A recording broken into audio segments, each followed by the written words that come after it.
salut, aujourd'hui on accueille Nomad Bird comme d'habitude pour une interview si vous voulez, il y a un lien en dessous pour faire partie de mes contacts et être informé des nouvelles interviews qui vont sortir. Donc Nomad Bird, salut à toi. Salut. Et du coup, toi, alors si j'ai bien compris, toi tu pars faire le tour du monde pendant 25 mois en CDI, c'est-à-dire que tu sais pas si tu vas revenir ou si tu vas rester à un endroit où tu tombes sur un coup de cœur.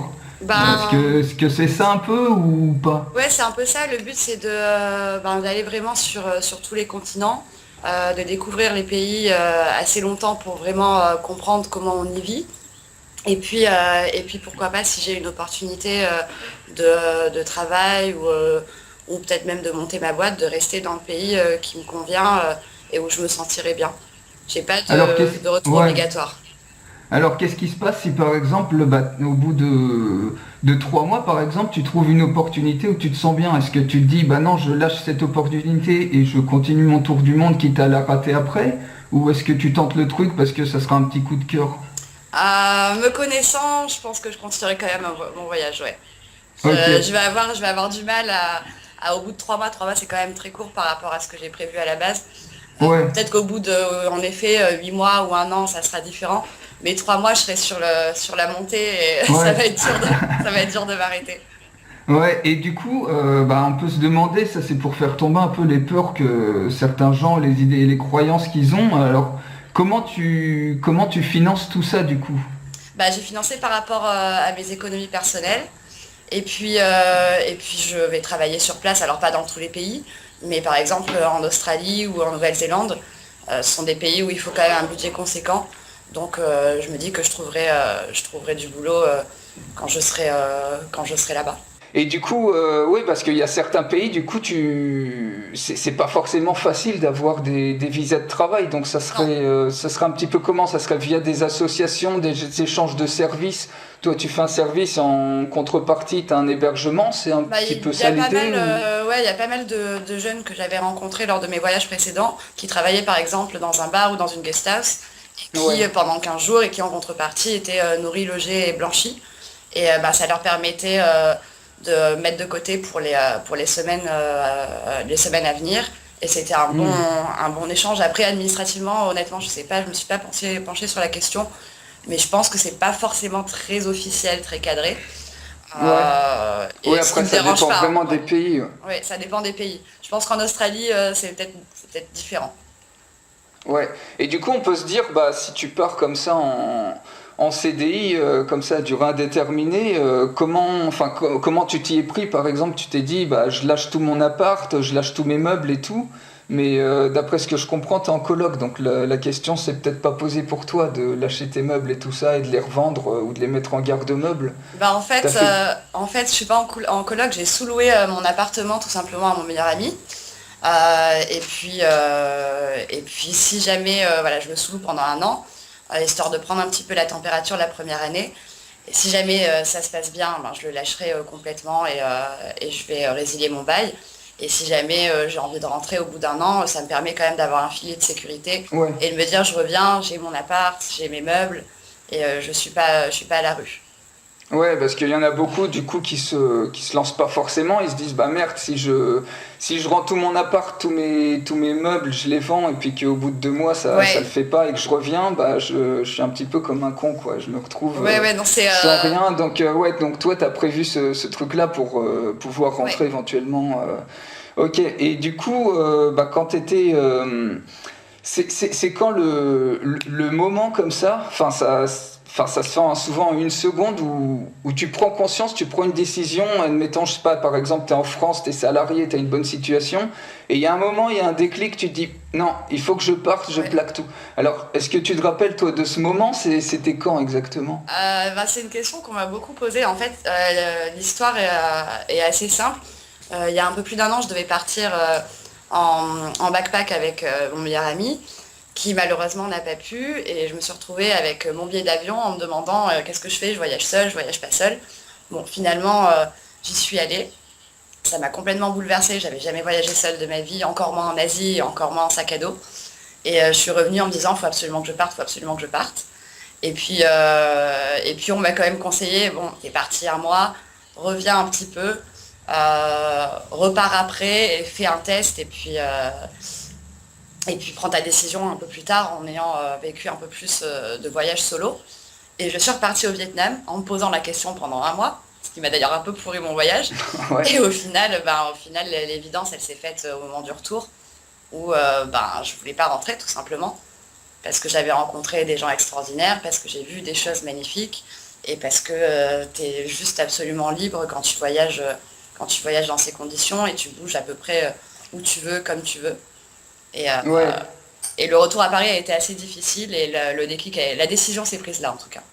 Ouais. Et du coup, enfin, j'ai parlé avec plusieurs voyageurs hommes, du coup, et du coup, quand on est une fille, c'est quoi les peurs qui peuvent être plus spécifiques quand on est une fille à voyager, à se dire, bah voilà, je pars comme ça en solo. Enfin, toi, c'est quoi les peurs plus spécifiques Ben, je me que tu suis, as pu rencontrer? je me suis jamais vraiment posé la question sur la différence de voyager seul quand tu es un homme ou une femme. Enfin, du moins, je me suis pas posé la question en amont. Mais une fois sur le terrain, selon les pays, selon les quartiers aussi où tu es, Hmm. tu as peur tout simplement de te faire agresser. T'es Ouais, plus vulnérable même pour tes affaires parce que ouais, quand t'as un mec, un local d'1,80 m en face de toi qui essaie de prendre ton sac ou je ne sais quoi, tu fais moins la mariole. Et ouais, c'est des peurs que j'ai eues sur le moment et qui étaient complètement infondées au final parce qu'il m'est rien arrivé. J'ai perdu plusieurs fois mon portefeuille, on me l'a ramené. J'ai perdu un stylo, même on me l'a ramené. Enfin, ouais. Ouais, t'as j'ai une bonne étoile alors. j'ai eu quelques, Ouais, j'ai eu quelques soucis en Inde quand même. Mais bon, l'Inde, c'est quand même un pays assez particulier. Et puis j'ai fait l'erreur de me promener toute seule pour rentrer à Magestas à 22h, 22h30. Et voilà, j'ai été embêtée par un jeune homme. C'est pas allé plus loin, donc, parce que je me suis défendue. Mais il faut quand même rester prudente, c'est pas non plus la vie des bisounours, mais c'est pas non plus l'enfer, quoi. ouais. Et du coup, en général, une fille, quand ça part ne serait-ce qu'une fille, quand ça part 2 semaines, ça ramène avec elle 2 ou 3 grosses valises, mais des trucs immenses qui vont en soute. Que de Alors, préjugés, que de préjugés. alors justement, tu vas casser ce préjugé.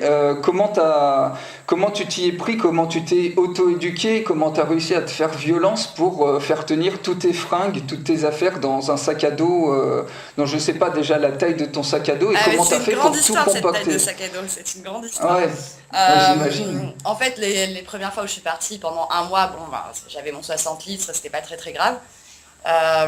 Et puis je me suis rendu compte qu'il y a plein de choses que j'avais amenées qui ne m'ont absolument pas servi. Mais des choses, enfin, j'avais l'impression de partir en plein désert, donc j'ai amené des pailles pour filtrer l'eau, enfin des trucs absolument ridicules d'hypochondriaque. Et donc j'ai un peu déchargé mon sac enfin j'ai appris du moins à mieux l'organiser. Et puis avant de partir en voyage, j'ai pris un 80 litres, chose que je ne peux pas porter puisque je tombe en arrière quand je le mets sur mes épaules. Et donc finalement, j'ai repris mon vieux 60 litres qui me va très bien. Mais non, tu voyages avec l'essentiel en fait. Si tu as voyagé un petit peu seul avant, tu sais de quoi tu as besoin. Bon, moi j'ai une trousse à pharmacie qui est énorme, mais ça c'est pour me rassurer, ça me va bien. Donc tu as réussi à couper et à enlever Ouais. facilement les 2 tiers de tes robes. Par rapport à mon armoire, plus que les deux tiers, ouais. Non, mais tu prends l'essentiel. Ouais. C'est plus, bon, faut rester quand même féminine, mais c'est plus du confort enfin oui, que de se préparer tous les jours à se mettre sur son 31, quoi.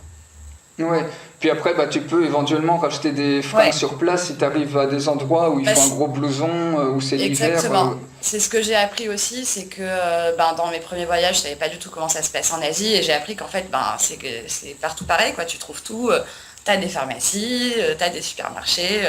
C'est pas la peine de partir avec 800 kilos de lingettes ou je ne sais quoi. Enfin, Ouais.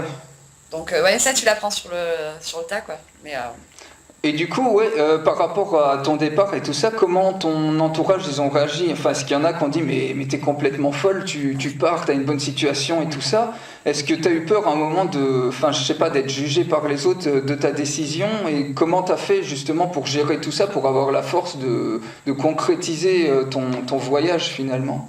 Bah, j'ai eu plusieurs types de réactions autour de moi. J'ai eu évidemment la grande majorité de mes amis qui m'ont soutenue. Une bonne partie aussi qui n'y croyait pas. Et puis mes parents, enfin surtout ma mère, qui avait très très très très peur de me voir partir, qui je pense a prié tous les jours pour que je ne parte pas, mais finalement voilà, c'est arrivé. Ouais. Et finalement elle est bien contente quand même que je vive cette expérience. Mais non, globalement j'ai été quand même assez soutenue. Mais j'ai eu des gens qui m'ont dit de réfléchir.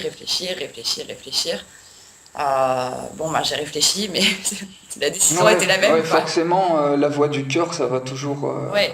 Et puis l'émotionnel, ça passe avant tout ce qui est rationnel, toute la raison et tout ça. Ouais. Et du coup, y a plein de gens comme ça qui rêveraient de changer leur vie, de réaliser un grand rêve, un grand projet. Du coup, peut-être pour certains, c'est un tour du monde, pour d'autres, ça va être d'autres trucs. Comme on voit, je sais pas si tu connais le film Extension du domaine de la lutte, où c'est un jeune cadre dynamique qui réussit bien sur Paris, et du coup il fait ce que la société lui a dit de faire, et finalement au fond de lui il est complètement vide, parce que ça correspond pas du tout à ce qu'il a au fond de lui. Et du coup, toi, tu dirais quoi à quelqu'un qui voudrait passer à l'action et qui ose pas finalement? Bah, moi j'ai toujours gardé une phrase dans la tête, je me suis toujours dit demain je traverse la rue, je me fais écraser, je suis morte. Et ça me donne on va dire l'énergie nécessaire pour réaliser ce que je veux. Après il faut être raisonnable, il faut calculer, ordonner son projet, etc. Mais je pense que renoncer c'est pas sain. Prendre du recul, oui, mais renoncer c'est pas sain, et de toute façon si vraiment c'est un rêve qui habite la personne et qui est important, à un moment ou à un autre, la frustration ressortira, et ça sera mauvais et pour lui et pour son entourage. Ouais, et du coup, pour terminer, ça serait quoi le meilleur conseil que tu pourrais donner à quelqu'un qui veut se préparer à faire un tour du monde? Il a l'idée, ce serait quoi le meilleur conseil que tu lui donnerais? C'est compliqué comme question ça. Le meilleur conseil... je garde le meilleur pour la fin. Ouais. J'ai pas trop de conseils à donner, mais faut pas avoir peur. Il faut vraiment pas avoir peur. Faut un peu se débarrasser de toutes ces peurs de pays qu'on connaît pas, de gens qui ont une culture différente, de problèmes d'argent, de problèmes de santé, etc. Les problèmes, ça arrive vraiment à une infime minorité des gens qui voyagent. Et il faut pas avoir peur. C'est tout. Ok. Bon, merci beaucoup. Merci à toi. Nomad Bird. Merci. Donc, encore une fois, si vous voulez être au courant des nouvelles interviews, n'hésitez pas, il y a un lien en dessous de cette vidéo pour faire partie de mes contacts, et on se retrouve très bientôt. Ciao. Ciao.